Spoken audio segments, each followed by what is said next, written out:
Friends, இன்னைக்கு நம்ம இங்கிலீஷ்ல பேசலாங்கிற நிகழ்ச்சியில புதுசா என்னெல்லாம் பார்க்க போறோம், என்ன மாதிரியான விஷயங்கள் நம்ம கத்துக்க போறோம், எப்படியெல்லாம் இங்கிலீஷ்ல பேச போறோம் அப்படிங்கிறத பார்க்கலாம். ஸோ நம்ம எத பத்தி பார்த்துட்டு இருக்கோன்ற ஒரு சின்ன ரீகாலோட ஸ்டார்ட் பண்ணிடலாமா? டென்சஸ் காலங்கள்ன்ற விஷயத்த பத்தி பார்க்குறோம் இல்லையா? ஸோ நம்ம என்னதான் ஃப்ளூயன்ஸா பேசினாலுமே இந்த காலங்கள்ன்றது இடைப்படையில வரும்போது நமக்கு அதை திரும்பவும் கன்வெர்ஸ் பண்றதுக்கு கொஞ்சம் கஷ்டமா இருக்கும் இல்லையா? ஸோ இப்போ அந்த கஷ்டம்லாம் இல்லைன்னு நினைக்கிறேன். பிகாஸ் நீங்க நல்லாவே ப்ராக்டிஸ் பண்ணிக்கிட்டு இருக்கீங்க. ஸோ இந்த காலங்கள் டென்சஸ் வரும்போது நமக்கு 12 டிஃப்ரெண்ட் கைண்ட்ஸ் ஆஃப் டென்சஸ் இருக்கு. ஒவ்வொரு டென்ஸுமே என்ன பண்ணிட்டு இருக்கு, ஒவ்வொரு வித்தியாசமான ரூல்ஸை கொடுக்குது. அந்த ரூலுமே அந்த சென்டென்ஸை அமைக்கும் போது நமக்கு என்ன பண்ணுது, டிஃப்ரெண்டான அர்த்தங்களை நமக்கு கொடுத்துட்டு தான் இருக்கு. ஸோ அப்போ டென்சஸ் அப்படிங்கும் போது ஒவ்வொரு ரூல் ஒவ்வொரு வித்தியாசமான அர்த்தங்கள் கொடுக்குது. அதுவும் பாசிட்டிவா நெகட்டிவா இன்ட்ராகேட்டிவ்ஸா நம்ம யூஸ் பண்றோம். ஸோ அப்போ ஒரு ரூல் இருந்தா மட்டும் போதுமா மேம் ஒரு சென்டென்ஸ் அமைக்கிறதுக்கோ இல்ல பேசுறதுக்கோன்னு கேட்டீங்கன்னா, கண்டிப்பா நீங்க யாரை குறிக்கிறீங்கன்றது இருக்கு, தேவை இருக்கு சப்ஜெக்ட்ங்கிறது.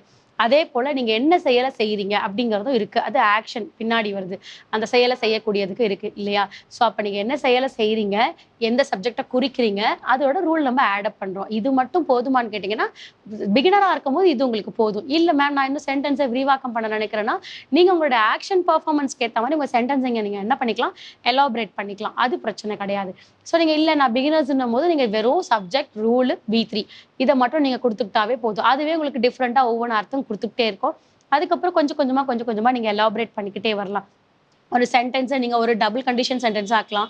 இல்ல ஒரு அதாவது ஒரு 2 லைன் பேராகிராஃபா, ஒரு 2 லைன் சென்டென்ஸா, ஒரு 3 லைன், ஒரு 4 லைன் அந்த மாதிரி நீங்க எக்ஸ்டென்சிவ் பண்ணிக்கிட்டே போகலாம். ஸோ அப்படி இருக்கும்போது நமக்கு ஃபார்மேஷனுங்கிறது தான் முக்கியம். அந்த ஃபார்மேஷன் எப்படி அமைக்கிறோன்றது முக்கியம். அதுல எப்படி எழுதுறோங்கிறது முக்கியம். ஸோ அப்படி இருக்கும்போது இன்னைக்கு வெர்ப் ஃபார்ம் என்ன, அதனுடைய அர்த்தங்கள் என்ன, தென் ரூல் என்ன, அந்த ரூல்ல எப்படி சென்டென்ஸ் எழுதலாம் அப்படின்னு சொல்லி தருவாங்க. ஸோ நம்ம பார்த்துட்டு இருக்கிறது ஃபியூச்சர் பெர்ஃபெக்ட் டென்ஸ்.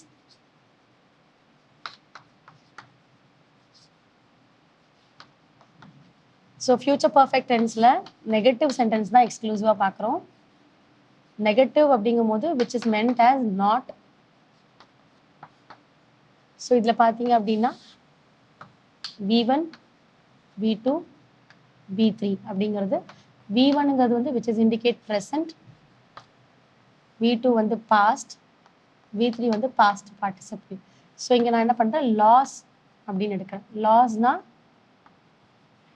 இழக்கிறது. இது நான் ஏற்கனவே சொல்லியிருக்கேன். லாஸ்ல 2 விதம் இருக்கு. LOSS, LOSE இருக்கு. ரெண்டுமே வந்து நம்ம இழந்துறது தான். பட் இந்த LOSEங்கிறது வந்து ஆக்ஷன்ல வந்துடும் உங்களுக்கு. ஸோ இது வந்து உங்களுக்கு ஃபினான்ஷியல் ஸ்ட்ரக்சர்ல வந்துடும் லாஸ். ஆனால் ரெண்டுத்துக்குமே அர்த்தம் வந்து ஒரு விஷயத்த நீங்க இழந்துட்டீங்க அப்படிங்கிறது தான். பட் ஹோமோஃபோன்ஸ் பிரகாரம் நம்ம ஒரே மாதிரி தான் ப்ரொனவுன்ஸ் பண்ணுவோம். அந்த வேர்டுனுடைய லெட்டர் தான் வித்தியாசம். LOSS வரும், இங்கே SE வரும். ஸோ இந்த லாஸுக்கான செகண்ட் ஃபார்ம் என்ன வரும் அப்படின்னு பார்த்தீங்கன்னா லாஸ்ட்னு சொல்லுவாங்க. தேர்ட் ஃபார்மும் லாஸ்ட் தான். ஸோ இந்த ரெண்டும் சேர்த்து என்ன சொல்லுவாங்கன்னா இழந்தது.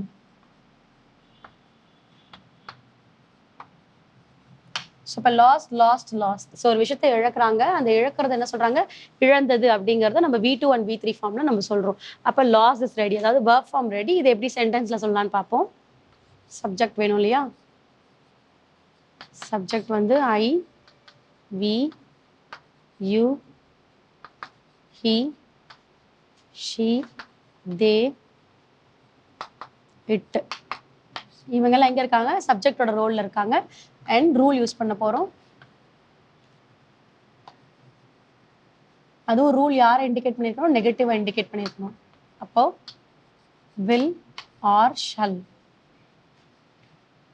பிளஸ் என்ன பண்றோம், நெகட்டிவ் இல்லையா, not, then perfect have plus V3 past participle. So அப்போ நமக்கு என்ன ஆயிடுச்சு, verb form ரெடி, சப்ஜெக்டும் ரெடி, ரூலும் ரெடி. இப்போ சென்டென்ஸ் எழுதணும். Example, she will not have. அப்போ நான் she will not have, V3 வரும்போது lost. she will not have lostனா அவள் இழந்திருக்க மாட்டாள், முடிஞ்சிருச்சு. எதை இழந்திருக்க மாட்டாள்னு சொல்றீங்கன்னா நீங்க சொல்லிக்கலாம் she will not have lost mail or letter or book, pen அப்படிங்கிறத சொல்லிக்கலாம். ஸோ அப்போ she will not have lost her pen. இந்த இடத்துல என்ன சொல்லியிருக்கேன் பாருங்க, இன்டைரக்ட் யூஸ் பண்ணிருக்கேன் இல்லையா, இன்டைரக்ட் her pen அப்படின்னு சொல்லியிருக்கேன். ஹர்ங்கிறது யாரை குறிக்கும், இவங்களை குறிக்கும். இவங்களை குறிச்சாலும் சரி, இல்லை வேற ஒரு செகண்ட் மெம்பரை நீங்க குறிச்சாலும் சரி. பட் ஹர்ங்கிறது முன்னாடி இருக்க ஆளு நமக்கு குறிக்கக்கூடியதா இருக்கு. அப்ப இன்டைரக்டா சொல்றோம். அப்ப அவள் she will not have lost her pen. அப்ப அவள் யாருடைய பெண்ணை? அவளுடைய பேனாவை இல்லையா? அவள் அவளுடைய பேனாவை will not have lost இல்லையா?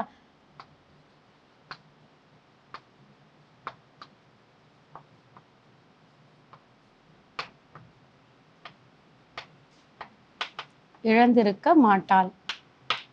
அப்போ அவள் அவளுடையன்றது இங்க ஏன் சொல்றோம்? ஏற்கனவே இங்க அவள் சொல்லிட்டோம். திரும்ப ஏன் அவளுடைய சொல்றோம்னா which is indicate her. இப்ப இந்த ஹர்க்கு பதிலா ஹிஸ் யூஸ் பண்றீங்கன்னா அவள் அவனுடைய பேனாவை கூட சொல்லிக்கலாம். நான் ஹிஸ்ங்கிறது ஏற்கனவே சொல்லியிருக்கேன், ஹிம் ஆர் ஹர் அப்படிங்கிறது. அது நீங்க உங்களுக்கு தெரியும், எழுதுற உங்களுக்கு தெரியும் நீங்க யாரை குறிக்கிறீங்கன்றது.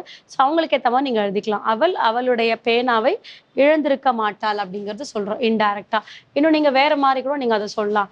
she will have lost, that she will not have lost their house அப்படின்னும் போது அப்ப அவள் வந்து என்ன பண்ணியிருக்க மாட்டா? அவர்களுடைய வீடு. அவர்கள் தேர்னும் போது அவர்கள் அப்படிங்கிறது இன்டைரக்டா, அதாவது தே தெம் தேர் இல்லையா? ஸோ அவர்களுடைய வீட்டை இழந்திருக்க மாட்டாள் அப்படிங்கிற மாதிரி சொல்லலாம். ஸோ இது எல்லாமே நீங்க இன்டைரக்ட் யூஸ் பண்ணி தான் சொல்லணுமான்னு கேட்டீங்கன்னா கிடையாது. டைரக்ட் யூஸ் பண்ணாம டைரக்டாவும் சொல்லலாம். she will not have lost her documents, இல்ல the documents, the reports, the books அந்த மாதிரி சொல்லலாம். ஸோ இந்த மாதிரி இன்டைரக்ட் யூஸ் பண்ணணுன்ற அவசியம் கிடையாது. அதே மாதிரி அந்த இன்டைரக்ட் வந்து யாரை குறிக்குதுங்கிறது கண்டிப்பா முக்கியம். அதனாலதான் நான் என்ன பண்ணியிருக்கேன், இந்த இடத்துல யாரை குறிக்குதுங்கிறது நான் சொல்லியிருக்கேன். ஸோ ஃபர்ஸ்ட் வரும்போது ஷீ, செகண்டா வரும்போது இந்த இடத்துல ஹர் பென் அப்படிங்கிறது வந்துருச்சு, தேர்டா வரும்போது இந்த செட் அப்படியே வந்துருச்சு. ஸோ யாருக்கு அப்புறம் யாருங்கிறது ரீஅரேஞ்ச் பண்ணிக்கணும். ஸோ அப்படி ரீஅரேஞ்ச் பண்ணி இன்னைக்கான சென்டென்ஸ் நம்ம ஃப்ரேம் பண்ணியிருக்கோம். ஸோ நீங்க இந்த வெர்ப் ஃபார்ம்ஸை வச்சுட்டு இந்த ரூல் வச்சுட்டு நீங்க என்ன பண்ணுங்க, ஹோம்ஒர்க்காக ஒரு 5 to 10 சென்டென்ஸ் ஹோம்ஒர்க் பண்ணுங்க. அடுத்த கிளாஸ்ல அடுத்த இன்ட்ரெஸ்டிங்கான சென்டென்ஸோட உங்களை மீட் பண்றேன். தேங்க்யூ.